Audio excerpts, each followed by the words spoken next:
Hey, it's Crack 36, and this is America Turn 11. I have been racking my brain over this turn.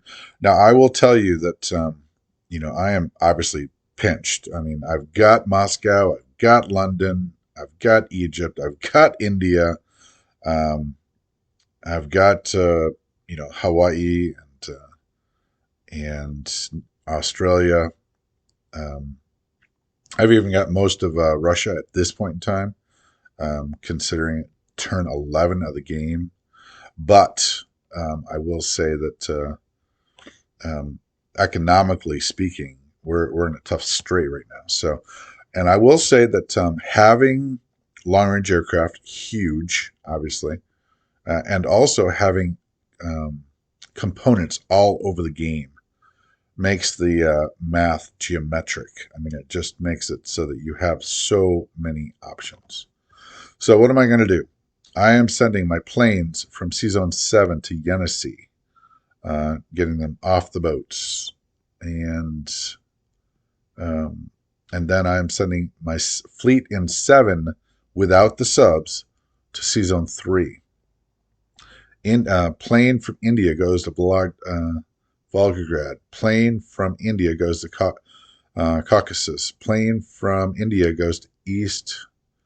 Fighter from East Persia goes to Caucasus. Tank from Northwest Persia goes to Caucasus. Russian bomber goes to Novgorod, Russia, Norway, and Norway. Infantry, artillery, and Norway go to Finland. Sub goes to C Zone 55 from 35. That's from Philippines. Sub goes from 6 to 22. Sub goes from 7 to 17. Sub goes from 7 to 16. Sub goes from 7 to 24. Sub goes from 7 to 5. Sub goes from 7 to 4. Sub goes from 10 to 26. Sub goes from 10 to 7. Sub goes from 10 to 26. 3 cruisers, 1 destroyer go from 10 to 3. And a transport goes from 10 to C Zone 1. Picks up a artillery from British Columbia, and also a sub transport from C Zone 1 takes this artillery to C Zone 3. C Zone 3 transport goes to C Zone 2, picks up a mech in Alaska, takes it back to 3. And 91, the plane goes to Sicily, and all of the ships in 91 go to C Zone 95. Morocco, the infantry artillery go to Algeria. Transport in 109, they go to 3 of them go to 106. Bomber from India goes to Ukraine. Bomber from Russia goes to Finland. Okay, so I did want to make one change. So what I'm trying to do here, I'll just let you know. I'm trying to make these interlocking. So that actually position in 55 is not what I want. What I want is for every one of these subs to be out of range. Not out of range, sorry, out of position. And then I want him to attack with the destroyers, and then I want these subs to be able to kill their pursuer. This is a $5 sub, and these are $8 destroyers. So what's going to happen is he's going to send his people, his destroyers, out to destroy me, and then he's going to be attacked by 1 or 2 subs. And that's going to make it so that I'm winning the economic war. I'm not going to convoy yet because they would be easy kills. So I'm going to make him come after me, and then I'm going to kill the hounds. The hounds are going to come after the rabbit, a fox, and then the fox's friends are going to destroy the hounds. So I think that's how I'm going to play this. I'm doing that because I moved my airplanes. I think they're needed more in Central Asia, and they've got a big reach. They can go back 1, 2, 3, 4, 5. They can go back and rendezvous, but I needed to get more help to Russia to help Russia survive longer. So I'm feeling pretty good about this. This is attacking um, his money, and in order to produce on the Eastern Front, he's got to outproduce me, and hopefully I can put somewhere around $18 worth of damage on these three factories, and that reduces him back to the Stone Age. So we will see how that goes. Nice taking out that bomber, hopefully, Lord willing. Um, God save the king.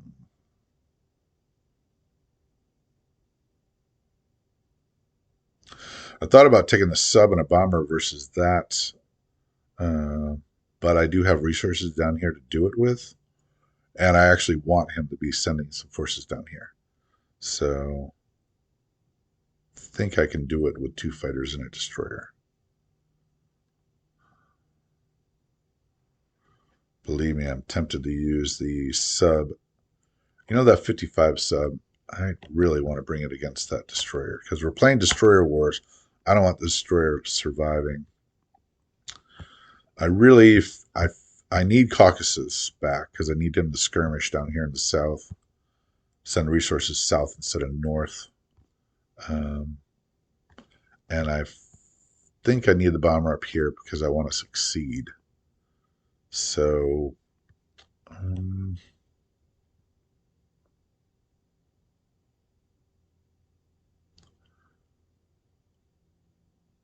I hate to leave this to luck, man. Oof. That's why the heavy bombers are like one of my favorite things. All right, let's do this. Let's do active units one more time. Yes. Yep. Yep. All right. Bring my bomber home. Bring my bomber boys home.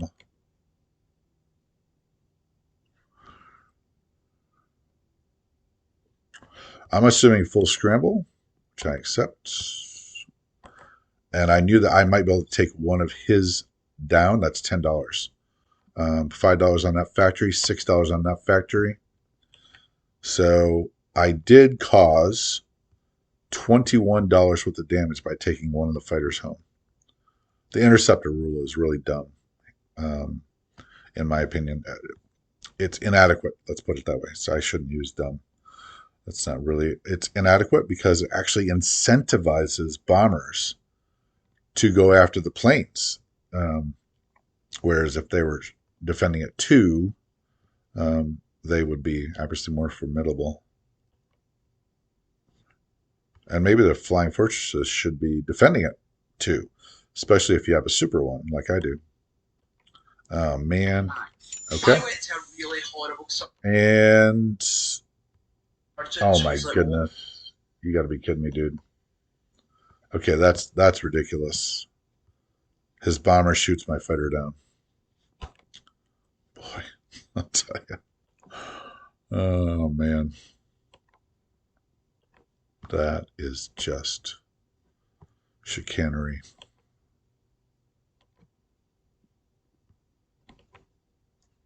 Psst. Oh man. That is chicanery, dude.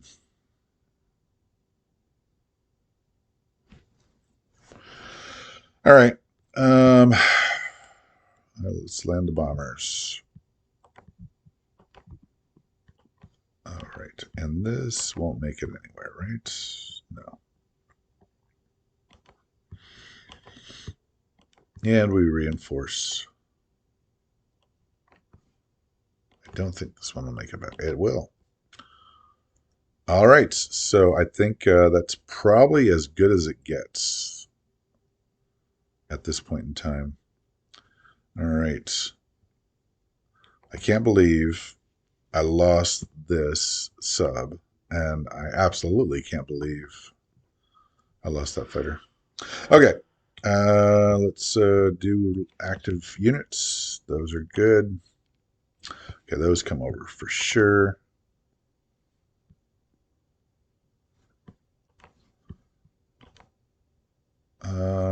That stays put.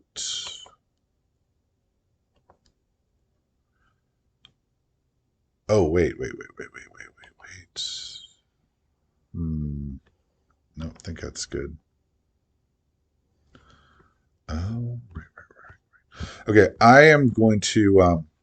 So I've got software here that does not allow me to make Marines. Okay.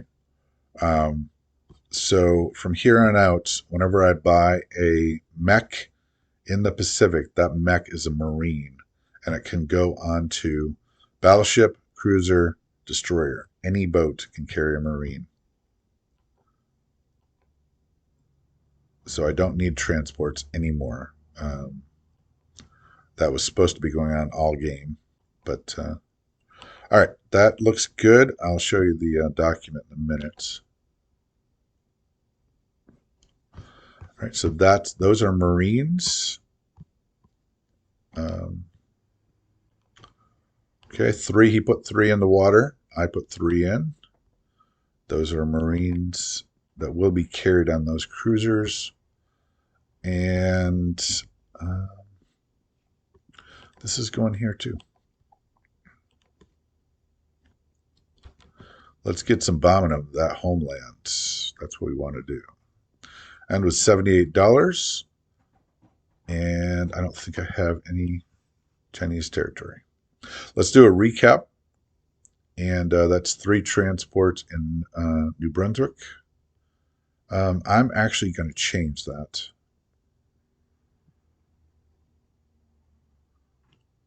Am I going to change that? No, I'm not. Yes, I will change it. I'm going to send one of those transports down here. I want to be able to go to 2 different locations if I want to. So I'm going to just change this and add one here. I want to be able to do multiple landings.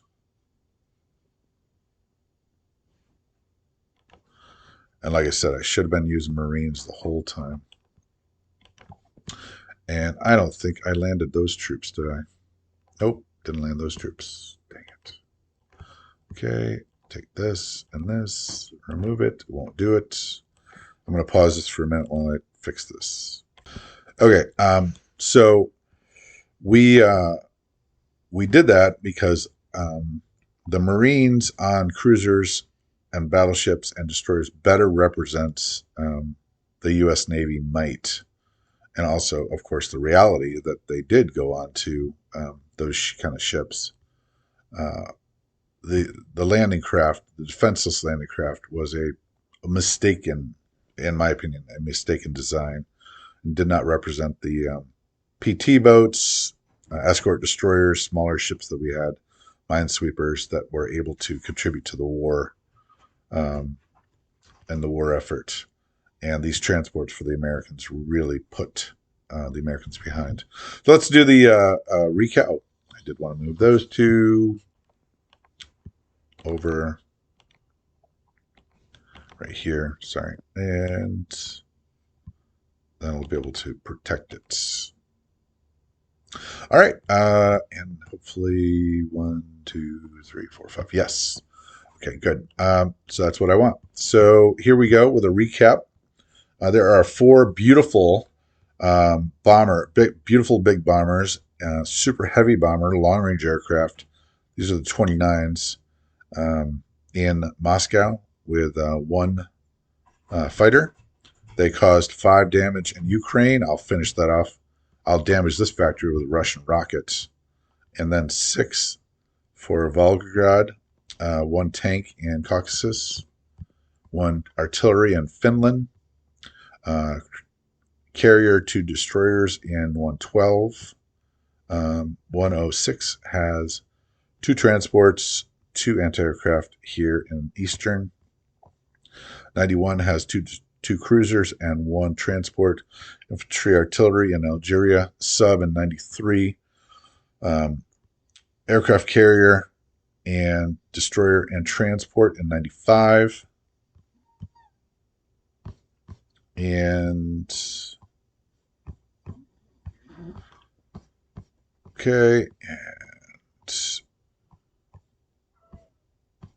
2 2 American soldiers in New Guinea, infantry mech in Carolines, sub in 22, 17, 24, 16, 7, 4, and 5, and 2 in 26.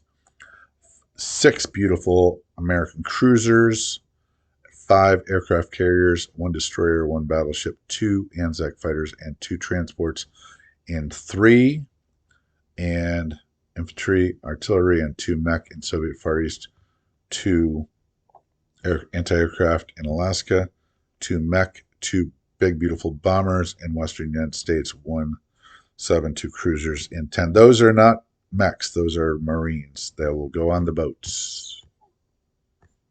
And I have $78, and that is Crack 36's American turn. I also wanted to take you to, we're working on these rules, what I'm calling the Common Sense Axis and Allies rules. For 40, you cannot convoy unless you're at war. You cannot interrupt Lend-Lease unless you're at war, which is a rule right now. You cannot occupy originally Russian territory and still receive a bonus for not being at war. You cannot load troops onto transports in a hostile sea zone. You cannot capture capital money more than once. The money will be returned to the bank after that. Rail, you can rail factories equal to IPC value, 3 spaces. I'm gonna reduce that to 2. It makes taking over anywhere in Europe just impossible.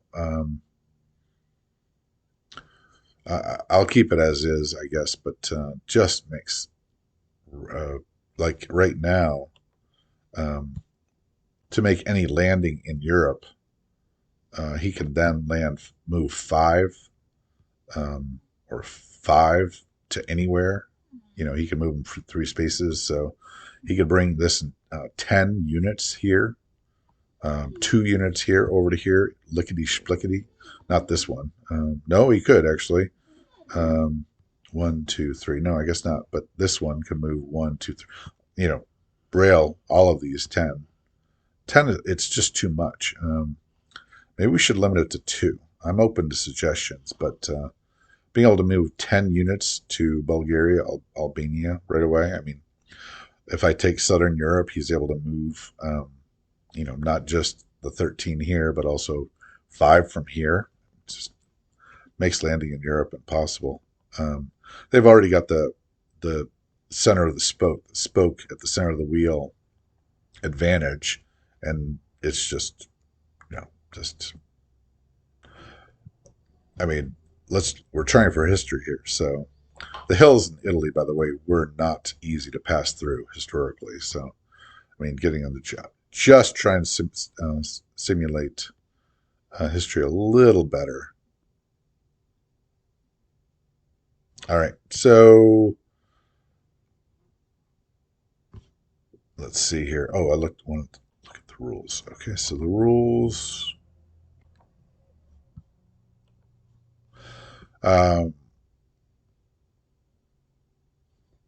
Rail, all boats can carry 1 Marine. They cost 4 and attack at 2 during amphibious assaults. Paratroopers can be used in non-com. The paratrooper rule is still pretty unsatisfactory to me, but this is better. Rockets are the same as convoy. This is also not. I mean, they've been such a fail for Russia. So,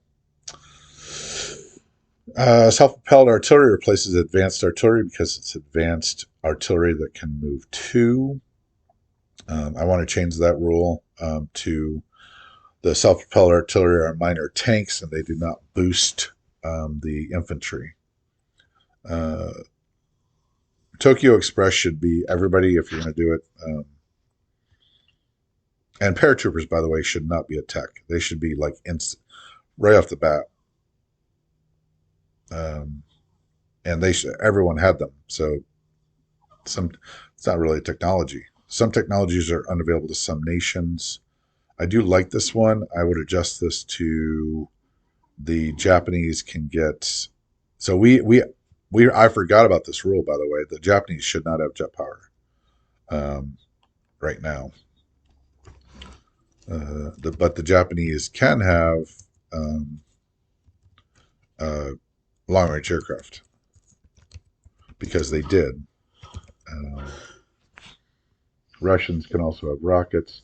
Russian ships may not pass through the Danish Strait unless may pass through the Danish Strait unless war is declared. It's ridiculous that they can't. Lend-Lease is not disrupted by foreign units.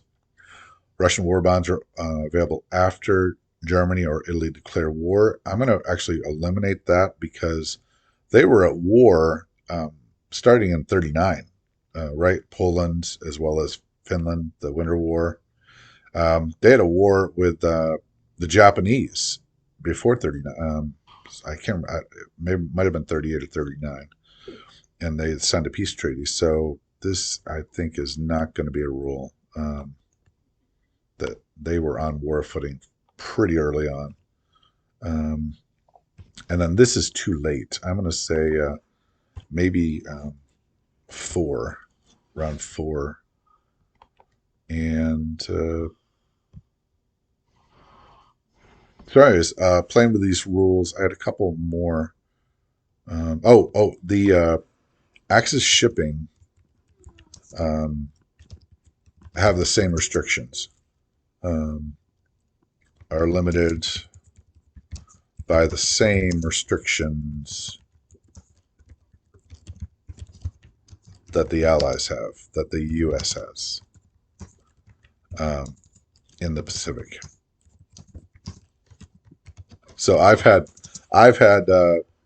Japanese players who have parked their entire navy off of Hawaii, and I was like, "You're just demonstrating the ridiculousness of the rule. You know, they shouldn't be able to go to Guam. They shouldn't be able to park off of Philippines.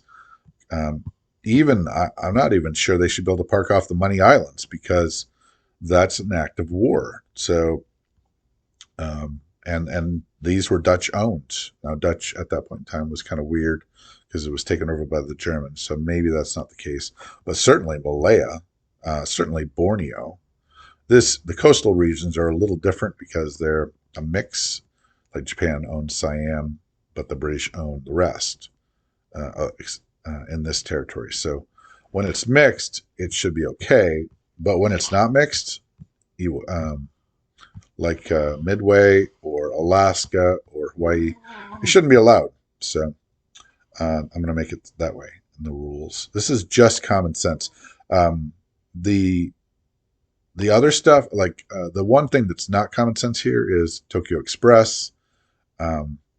I think the Marines are common sense.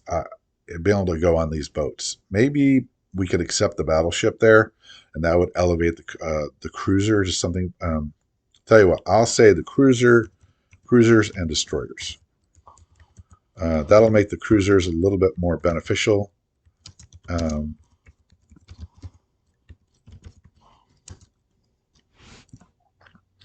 And were a little more worth the cost, and it was real, right? I mean, and this is not this paratroopers are not a technology,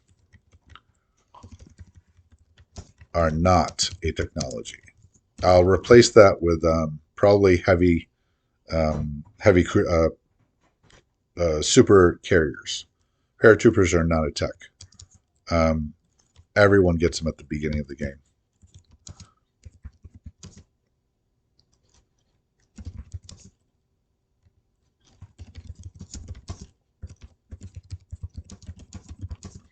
This is common sense. And paratroopers being able to be moved in non-com. That's also common sense. So I'm trying to look at this and say, is there anything that's not common sense? So this, I would say, is not common sense. Although this does show up in, oops, that's not good. This does show up in War Room. So this shows up in War Room. And this, so I'm trying to point out the things that are not common sense. The rockets, I think, is a common sense one.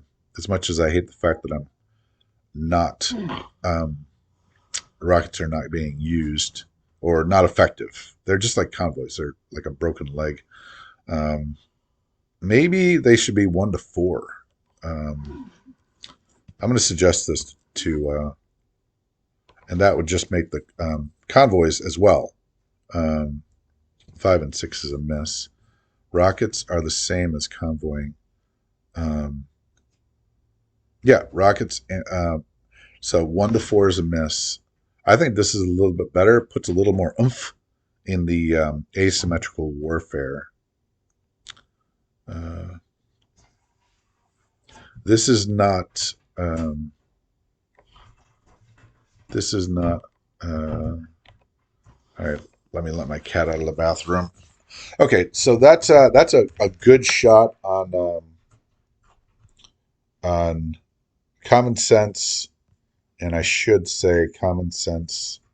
I should put these off as different rules because they're not common sense. They're flavoring is what I call it, fixing and flavoring. And I should probably consider interceptors because I feel like they're just inadequate right now. Okay, that's the American turn. That's Croc 36, turn 11 for the Americans.